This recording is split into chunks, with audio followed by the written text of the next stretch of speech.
maling teh maling kafan, maling bungkus. Motif maling bungkus teh aya dua macam. Nomor kahiji maling boeh teh ieu kuburanana parawan. Lamun kuburan parawan kabeneran maotna poe Jumat atawa malam Jumat. Ieu boehna teh boehna mun ku urang dicokot diala eta bisa pakai jadi pamalingan. Bisa pakai maling. Sebab boeh eta mah mengandung hikmah. Mengandung hikmah. Boehna cokot, set ulah boehna talina bae talina. Set. Yes, talikeun ku urang ka dieu teh, set ka cangkeng. Plek. Urang eta bisa lumpat sakumaha setan. Lumpat kencang. Lumpat kencang eta. Nah, komo beunang misalnya urang, beunang katerwak dicekelna alabatan belut. Olesan. Eta kakarak talina doang. Kumaha mun ujung biasa nakal. Ngan nyokot lagi gelut heula. Eta mah sugan kula mah dongeng doang teh kos kitu teh sugan kula mah dongeng. Nah, kula waktu masantren di Garut aya parawan maot, kemudian pas malam Jumat kubur langsung. Sugan teh memual aya zaman kuari nu maling boe. Teu ditungguan si kuburan teh eta meunang sapoe isukna digali kunyana. Dik dicokot boehna. Pan teu meunang ngagalina ti beurang kudu ti peuting. Jeung kudu sorangan. Eta gelut teh ge babak belur. Kanyawan gelut teh beak beungeut teh ge beak. Bugutna ieu na beak urut gelut sakumaha si gelut jeung Mike Tyson mah gitu. Tohara. Beunang boehna. Dibeunang eta kunyana digunakeun pake maling. Pohara. Bener-bener mustajab beusi deuk jadi pamalingan. Cokot boehna. Sugan gua eta teh omongan lalagaan. Horenganan aya nu ngabuktikeun beneran gelut heula. Pohara eta. Tah eta parawan mantak sok ditungguan datang ka 7 poe mun geus 7 poe ka dituna geus laas. Jadi sapoe 2 poe 3 poe 4 poe 2 sampai 7 masih hebat. Geus laas 7 poe gali ku sorangan peuting malenana. Jeung moal paedah. Anyar keneh tah. Set. Eta maling boe digunakeun jang teu bener. Aya maling boe jang jualeun di zaman hese. Zaman hese teh zaman susah. Palawija geus teu ngahasilkeun. Perekonomian kitu keneh. Urang lamun nyaritakeun di urang gitu can pernah, tapi di daerah timur tengah mah melak-melak naon teu jadi panas ereng-erengan. Perekonomian teu maju. Zaman harita otomatis nu dipaling teh geus palingeun iwal ti boeh. Malah aya jawara anu nya nama pagaweana malingna maling boeh doang. Malingan boeh mah jual biasa dijual. Masya Allah, iya aya babna maling boeh. Gusti Allah na. Aya ge baheula. Aya urang Arab jelema sugih, kemudian nyana amanat lamun paeh, ieu kakayaan duit jeung emas asupkeun ka jero kuburan. Akhirnya dilaksanakan ku anakna jeung ku keluargana. Bungkus emasna asupkeun ka kuburan, duitna diasup. Kadenge ku jawara Arab. Nah, ieu cek kadenge. Mantep ieu. Barali anu ngubur Peting kunyana dibongkar. Aman biasa aman. Tapi barang dibongkar di jerona mayitna berubah. Irungna pengek. Jeung eueuh duit Mas. Terus jadi diteangan berubah kulantaran berubah ya lapor jana tuh kana berwajib mimiti ka keluargana tong gol bener lah begitu isuk-isuk di deuleut teh lain beungeutna lain mah itu bukan lain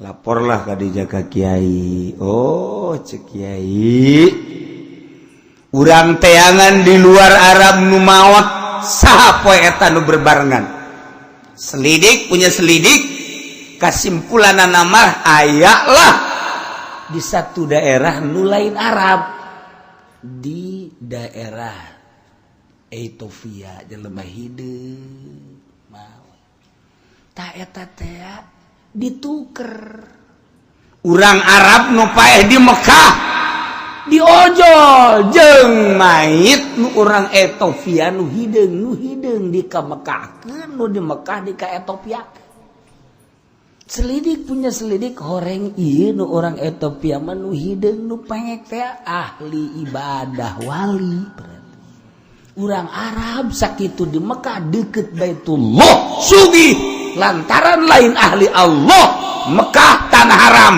anti dicicingan ku lain jelema ahli Allah dituker set nu ieu kaluar nu ieu diasupkeun tah nu pantang urang ge urang di dieu sarua nu paeh bagus pindahkeun ka Mekah urang Mekah pindahkeun ka dieu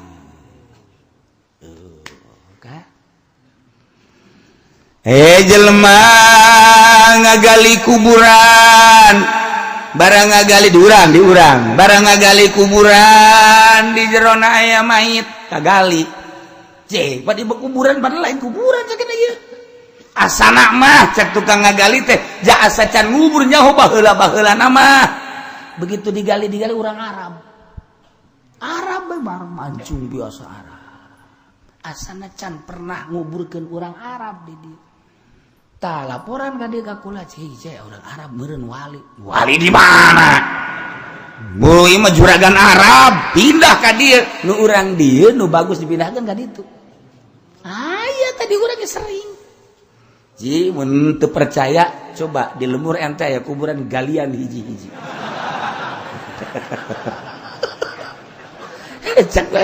cek ente teh gawe amat cenah kiai beusi bae dibayar henteu naon henteu cek kieu gawe Masya Allah eta kuburan sering kali wali Allah pindahkeun ke Mekah tanah haram wali tanah haram Mekah teu sambarangan lantaran nu pangheulana bakal keluar kuburan yaumal kiamah Mekah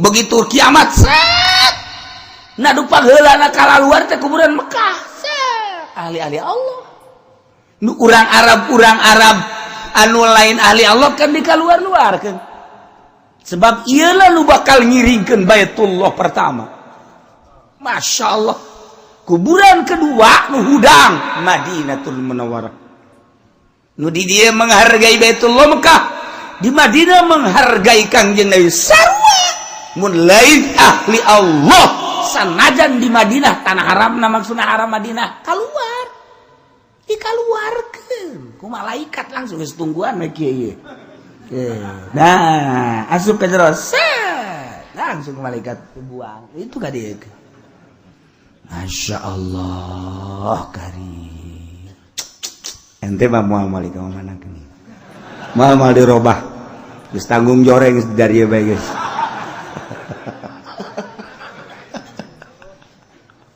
Gusti Allah katilu mawaro'an nahr mawaro'an nahri teh nu mana ieu Uzbekistan eta teh disebut dina Bukhari mah mawaro'an nahri ieu nu katilu nu bakal kaluar huara udang Uzbek di ditu aya Imam Bukhari di ditu aya Syekh Bahauddin An-Naqsabandi di itu ayat wow wali-wali Allah urang Uzbek urang Baghdad lamun encan ngalep ilmu ka Uzbekistan encan jadi ilmu kawalianana kitu kene urang Uzbekistan begitu ayat Tuhan Syabdul Qadir Al-Jailani can anggeus suluk lamun encan ngalep ilmu Baghdad dua negara Baghdad jeung Uzbekistan dua-duana ieu adalah pencetus wali-wali Allah Subhanahu wa taala. Atuh geus ngajahokeun eta mah dongeng jeung sejarahna. Dua negara Uzbekistan jeung Baghdad ieulah penerus wali-wali Allah. Datang ka kuari. Kuari masih kene. Masih terus bae. Urang mah carita kawalian teh dengan dongeng. Nyana ngalaksanakeun sulukna.